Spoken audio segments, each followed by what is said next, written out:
AIK dalam pengertian yang luas.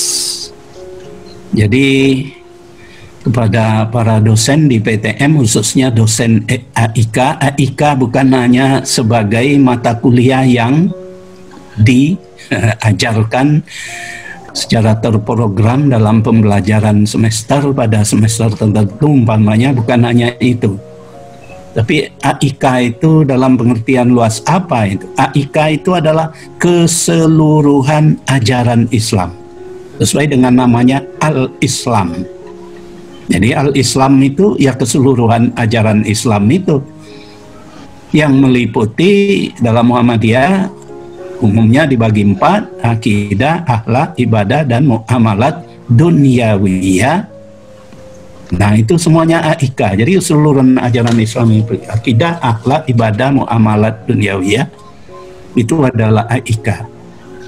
Yang sumbernya adalah Al-Quran dan Sunnah Nabi. Nah, jadi AIK itu keseluruhan ajaran Islam yang bersumber kepada Al-Quran dan As-Sunnah, yaitu Sunnah Nabi Muhammad SAW. Bagaimana dipahami. Nah ini karena ada AIK ya, K itu kemuhammadiyahan. Nah itu sebagaimana dipahami oleh Muhammadiyah. Jadi ajaran Islam yang bersumber pada Quran dan Sunnah sebagaimana dipahami oleh Muhammadiyah dan dituangkan dalam berbagai usaha yang dijalankannya pada berbagai aspek kehidupan masyarakat. Jadi itulah AIK itu menurut saya. Dalam pengertian yang luas itu, AIK itu boleh diklasifikasi atau dipeta-peta atau dibikin dalam dimensi-dimensi tertentu. Menurut saya AIK dalam arti luas tadi dapat dilihat dalam 3 dimensi.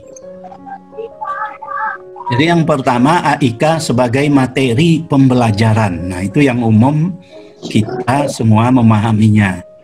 Di setiap perguru PTMA ada mata kuliah AIK yang memuatnya fikih ibadah, fikih waris, dan macam yang lain, mungkin akhlak, tauhid, akidah, dan sebagainya.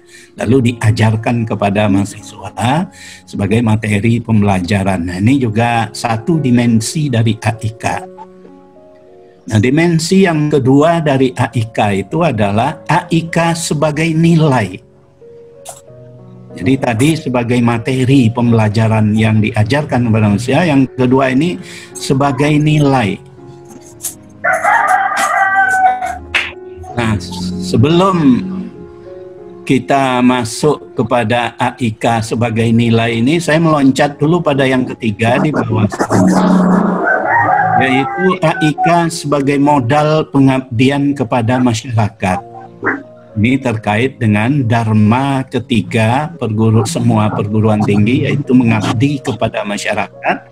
PTMA yang diabdikan bukan hanya ilmu-ilmu pada umumnya, tapi termasuk juga materi agama Islam sebagaimana dipahami oleh Muhammadiyah itu juga merupakan modal dalam pengabdian kepada masyarakat.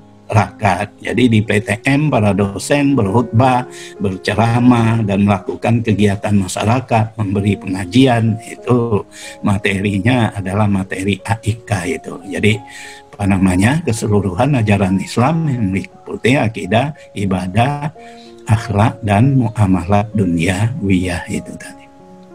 Nah, kembali yang kedua, AIK sebagai nilai. Arti AIK sebagai nilai itu adalah keseluruhan ajaran Islam yang menjadi kerangka rujukan perilaku.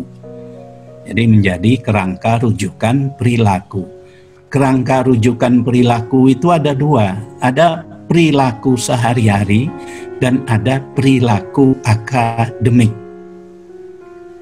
Nah, saya meloncat dulu kepada yang kedua ini. AIK sebagai kerangka rujukan perilaku akademik itu masuk dalam 2 tataran proses penyelenggaraan pendidikan di perguruan tinggi Muhammadiyah dan Aisyah.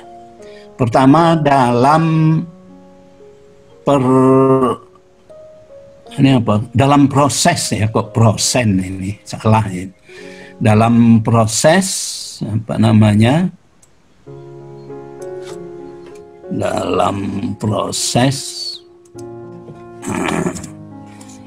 jadi dalam proses pengajaran pendidikan, yakni dalam Dharma pertama.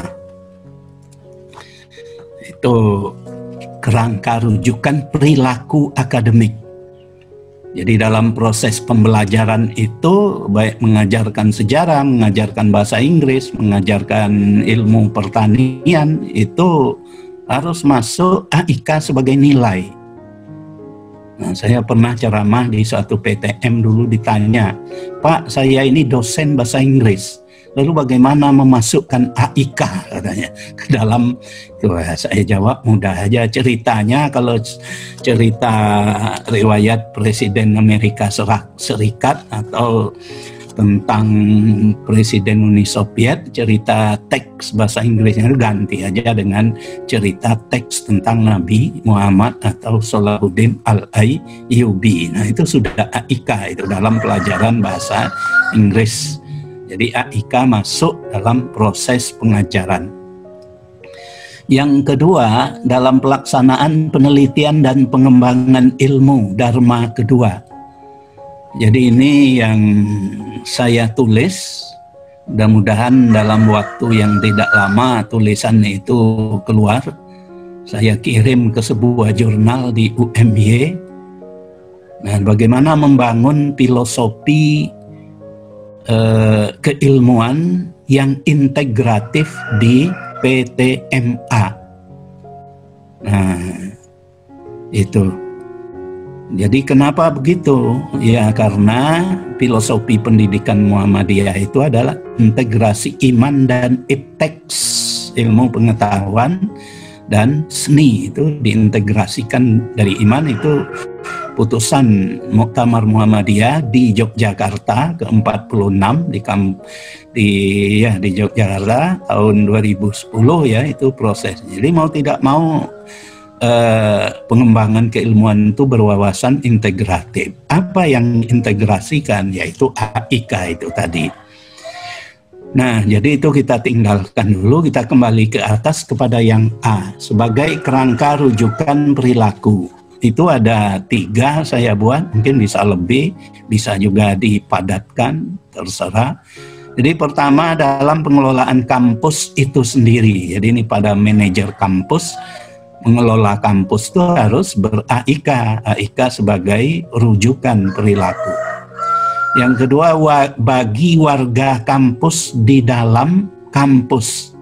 Warga kampus itu banyak, baik tenaga edukatif, tenaga kependidikan, maupun mahasiswa itu sendiri. Nah, dan juga bagi warga kampus di luar kampus.